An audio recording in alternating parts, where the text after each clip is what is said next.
Hola, buenas tardes. Mi nombre es Diego Emiliano Rivera Mejía y hoy hablaré sobre los temas que abarcan el módulo 1 del Diplomado en Literatura Contemporánea.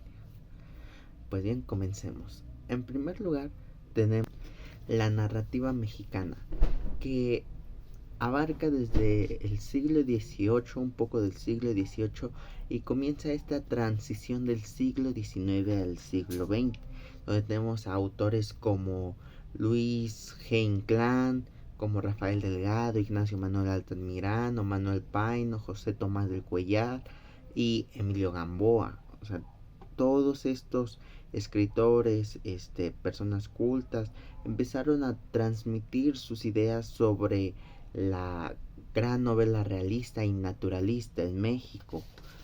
Antes de abarcar lo que conlleva la gran novela naturalista, en específicamente en México, el costumbrismo y esta transición del siglo XIX al siglo XX, tenemos que recordar que la tradición, al menos artística en México, se lleva muy bien con la tradición francesa.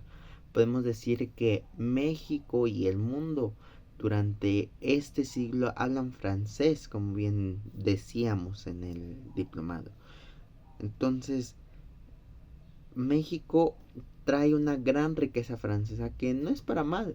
Podríamos pensar en algunos aspectos o en ciertas formas que nuestra tradición tendría que ser española por la conquista, pero no, es la francesa porque tiene unos grandes exponentes y un gran movimiento cultural que hace que se plasme a través de los escritos de Latinoamérica, Europa principalmente, y después se traslada a América un poco tarde, como todos los movimientos, pero al final llega. La cultura influyente francesa que influye en el pensamiento mexicano y latinoamericano básicamente es el romanticismo y más concretamente el simbolismo, que es fundado por Charles de Baudelaire, el cual él mismo funda dos movimientos, el paranacionalismo y el simbolismo, que ambos son dos escuelas poéticas, y es considerado un autor moderno. Ya dentro del movimiento simbolista, eh, pues surge como una reacción al movimiento racionalista, como todos los movimientos surgen para cortar a su contrario, ya no seguir con esa escuela de pensamiento, con esa tradición que afortunadamente todavía tienen un periodo mm, bueno de duración. Ya no son como las vanguardias que estamos viendo que duran poco tiempo, 10 20 años y párale de contar.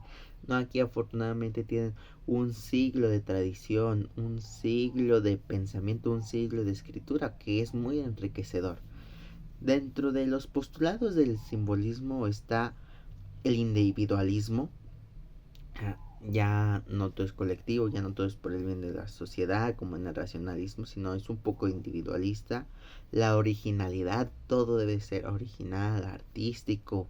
El nacionalismo, que se liga mucho al romanticismo, hay crisis de identidad nacional, entonces empiezan a surgir estos movimientos y justo se podrá ver este aspecto en mayor medida con los poetas en México, con Rafael Velarde, con Suave Patria. Está la emocionalidad y el rechazo al neoclasicismo, que pues básicamente es rechazar la tradición anterior. Y dentro del simbolismo, que es el uso de símbolos para representar emociones y una imaginación desbordada, los principales exponentes es Charles de Baudelaire, Paul Verlaine, Arthur Rimbaud y Paul de Valery, que hay, como se podemos decir, pues todos estos personajes son como poetas malditos, rompen las buenas tradiciones y estigmatizan las memorias de las buenas costumbres. Eh, Paul de Verlaine y Arthur Rimbaud eran dos amantes, o sea, si nos ponemos a pensar, pues empiezan a romper con estas tradiciones. Charles de Baudelaire era considerado el poeta maldito y dentro de sus escritos se nota, como en Las Flores del Mal, entre otros. Y a él le gustaba. Ya también tenemos que recordar que en Europa es la tradición con la religión ya se está rompiendo, cosa que aquí en México un poeta maldito pues podría ser lo peor que puede existir. A Charles de Baudelaire le gusta, le encantaba ser ese centro de atención, pero aquí un poeta maldito en México con la religión católica en su auge, que todavía hasta 1920 y tantos con las guerras cristeras podemos notar que México tiene una gran tradición religiosa. Una vez escuché a los mexicanos los han engañado tantos que solo tienen en dos cosas que confiar: la Virgen y la lotería. Entonces eso es muy importante para cómo continúan con la evolución literaria mexicana. Pues bien, dentro de la novela corta mexicana, que es en el siglo XIX, pues surgen varias aspectos importantes. Entre ellos nos encontramos a los que mencionamos anteriormente, que es Rafael Delgado con La Calandria. Dentro de esta obra se nota imposiblemente el aspecto romántico, el aspecto simbólico, como nuestro personaje desventurado de amor sigue sus vidas, sus desventuras, y se nos va siguiendo esa tradición. También tenemos a Manuel Paino, y creo que el más icónico de esa época puede ser Ignacio Manuel Altamirano, con Clemencia, Cuentos de Invierno, Zarco, La Navidad de las Montañas.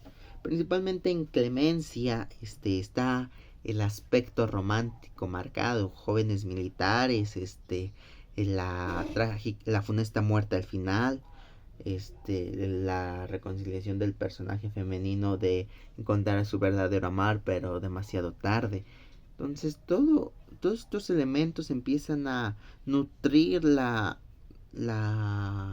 gran novela realista y naturalista en México principalmente. Pero dentro de este naturalismo en México pues se trataba de los caciques, sobre el paisajismo, sobre la tradición campestre, si podemos tomar esas palabras. No era como en la tradición europea de la urbanidad, de romper con esa urbanidad, los cambios que empezaban a suceder. No, aquí en México todavía era un poco más atrás. Y dentro de estos cambios, a mí quiero resaltar que España fue un poco diferente, porque la gran novela naturalista española es es de uno de mis autores, es de mi autor favorito, que es José Camilo Cela, y es la familia de Pascual Duarte. Estas manifestaciones todavía tradicionales de si tú me haces esto, pues yo o te quito la vida; si tú me empiezas a hacer esto, yo hago esto otro. Aquí está la familia de Pascual Duarte, donde pues justamente Pascual Duarte, una persona de campo que tiene sus adversidades, que tiene sus complicaciones familiares, un padre ausente, una madre que no lo quiere. Entonces empieza a ser un poco, esta tradición es la que se ve reflejada en el naturalismo mexicano. Ya después empiezan con las grandes tradiciones europeas. Pero un gran libro, La familia de Pascual Duarte, mis favoritos. Ahora bien, dentro de estos exponentes pasamos a la poesía, que si bien es muy cierto decir que ser poeta en Chile es como ser futbolista en Brasil, yo considero que México también tiene grandes poetas. Si no es como esa producción masiva, pues ha tenido grandes poetas. El premio Nobel mexicano era un gran poeta principalmente, ¿no? Octavio Paz. Pero dentro de esta poesía tenemos a Manuel Acuña, Rafael Velarde, Manuel Gutiérrez Nájera, Salvador Díaz Mirón, Amado Nervo, José Juan Tablada, Enrique González Martínez, Efrén Rebolledo, y cada uno pues con un movimiento interesante que hablaremos a continuación. El primero es el posromanticismo. Todavía no queriéndose fracturar, este movimiento sigue aferrándose a las tradiciones románticas. Creo que es uno de los movimientos que más han perdurado a lo largo de la historia. Este aspecto romántico, este sentimentalismo del individuo. Después continuamos con el modernismo, que dentro del modernismo se fundan dos revistas interesantes, la revista Azul y la revista Moderna, que en esta revista Azul se publicó para darle esa notoriedad a la mayoría de escritores de este movimiento. Durante México del siglo XIX hubo una gran riqueza de cronistas, una gran riqueza de personas periodísticas que retrataban a los sucesos de la sociedad, y donde en este movimiento moderno se empezaban a retratar algunos aspectos ya diferenciales de la época naturalista. Ya empezaban a sumergirse dentro de otros temas. Ya no era tanto si bien el aspecto rural urbano con el naturalismo, el aspecto de la muerte por un amor no correspondido como en el romanticismo, aspectos románticos dentro del simbolismo. No, ya en el modernismo se cambia la narrativa, y es donde empiezan a surgir estos grandes poetas como Efrén Rebolledo con su Caro Victris, que es una narrativa complicada, asemejándose en cierto aspecto a Charles de Baudelaire, con, podríamos decir que es temas delicados para la gran tradición católica que tiene México en ese momento y un poco ahora, que si bien se ha ido rompiendo, sigue habiendo fuertemente el aspecto religioso. Y Efrén Rebolledo, dentro de sus obras, principalmente Coro Victris y Salamandra, sus poemas de Coro Victris fácilmente pueden romper la mente de una persona con buenas costumbres. Es un aspecto muy fuerte. Para después de que se rompe la tradición modernista, se empieza a ir al decadentismo. Este movimiento literario que surge entre el 19 y el 20, en donde las cosas empiezan a ver decadentemente, empieza a haber una gran crisis, principalmente por temas del narcotráfico, por temas de ausencias paternales, por temas de alcoholismo. Empieza a existir este plano decadentista entre estos grandes del movimiento. Tenemos a Cristina Rivera con su Que nadie me vea llorar, que bien se podría considerar un título para obra posmodernista, pues transmite claramente estas costumbres decadentistas en el aspecto de la crónica, prosa y periodismo. Tenemos a grandes exponentes como lo es Guillermo Prieto, Ignacio Ramírez, Vicente Riva Palacio, en donde narran de manera excelente los sucesos del momento mexicano, ya que recordemos que Guillermo Prieto y Ignacio Ramírez pues eran liberales, que estaban en contra del sistema y fueron muy famosos en su momento, haciendo movimientos, realizando acciones revolucionarias contra el gobierno de ese entonces.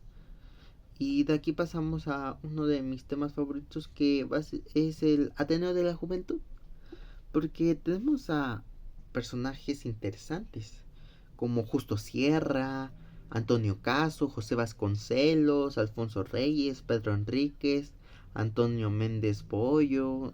Estos personajes que empiezan marcaron la pauta. Es imposible que alguien no conozca a Justo Sierra. ¿Cuántas escuelas están a su nombre? Y no es para menos, ya que es el creador de la escuela pública y el constructor de constituciones, le dicen a Justo Sierra. Y justamente es conocido como el maestro de las Américas. Él funda una gran tradición como lo es el Ateneo de la Juventud y inspira a varios intelectuales de la época a continuar con su legado. Antonio Caso empieza a generar su obra emblemática de, bueno, no crea, continúa la obra emblemática de la novela de la Revolución Mexicana, que es una antología. Empieza Alfonso Reyes, Antonio Mediz, Bocio, o sea, y son personas intelectuales que ligadas ligadas a la política, porque si bien es imposible hablar, decir, compartir tus ideas desde la oposición, existe la censura, existe el perseguimiento, la repercusión política, empiezan a haber exilios, tu obra no empieza a ser difundida, empieza a haber censura. Entonces se empiezan a unir al lado político, pues para transmitir sus ideas, cosa que todavía sucedió hasta Octavio Paz. Se unió al partido autoritario de ese momento y empezaba a transmitir sus ideas, cosa por la que fue muy criticado. Pero no hay de otra. A veces hay que tomar una elección para difundir otra. Después tenemos a escritores como seguiría siendo la generación de 1915, conocido como los siete sabios, donde está Antonio Castrolear, perdón, es Antonio Castrolear el que escribe la novela de la Revolución Mexicana. Bueno, continúa con la escritura de la novela de la Revolución Mexicana. Tenemos a Alberto Vázquez del Mercado, Alfonso Castro, Manuel Gómez Marín, Vicente Lombarde, Daniel Cosio Villegas, Narciso Basous, Manuel Toussaint, grandes escritores que tenían una disciplina pluridisciplinar. Eran abogados, filólogos, arqueólogos, políticos economistas, políticos sindicalistas.